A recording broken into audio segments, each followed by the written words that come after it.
আজকে ছিল আমাদের ডিপার্টমেন্টাল একটা প্রোগ্রাম, নবীন বরণ আর বিদায় অনুষ্ঠান দুটোই ছিল একসাথে। তো সবাই একসাথে বসে বেশ এনজয় করছিলাম আমাদের প্রোগ্রাম, আর এর মধ্যে কারেন্টও চলে যায়। তারপর আর কি, প্রোগ্রামের প্রথম পর্ব শেষ হওয়ার পর আমরা সবাই মিলে চলে আসি আমাদের ডিপার্টমেন্টে। এসেই দেখি আমার সুন্দরী বান্ধবীগুলো সাজুগুজু শুরু করে দিয়েছে। তারপর আমিও একটু ছবি তুলে নিচ্ছিলাম, আর এর মধ্যে আমাদের লাঞ্চও চলে আসে। দেন সবাই মিলে বসে একসাথে লাঞ্চ করে নিই। লাঞ্চ শেষ করে আবারও চলে আসি হল রুমে।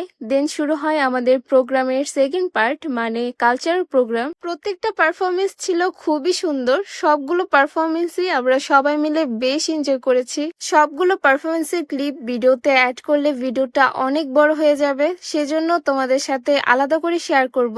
আশা করি তোমাদের ভালো লাগবে। এত সুন্দর প্রোগ্রাম হচ্ছিল, আর এর মাঝে আবারও চলে যায় কারেন্ট। আমাদের দেশের কারেন্টের অবস্থার কথা আর নাই বলি। দেন প্রোগ্রামের একদমই শেষ হয়েছিল র্যাম্প শো। প্রত্যেকবারের মতো এবারের র্যাম্প শোটাও বেশ সুন্দর ছিল। তারপর প্রোগ্রাম শেষ করে আমরা সবাই মিলে চলে আসি মাঠে, আর মাঠে এসে সবাই মিলে ছবি তুলছিলাম, ভিডিও নিচ্ছিলাম, আর এই মুহূর্তটাই ছিল সব থেকে সুন্দর মুহূর্ত। পাগল আমার মন মেতে পাগলা হাওয়ায় বাদল দিনে পাগল আমার মন ছাগল খুঁজে। তো এই তো এত সুন্দর ওয়েদারে বন্ধুদের সাথে সেরা একটা মুহূর্ত, আর সবার শেষে একটা গ্রুপ ফটো।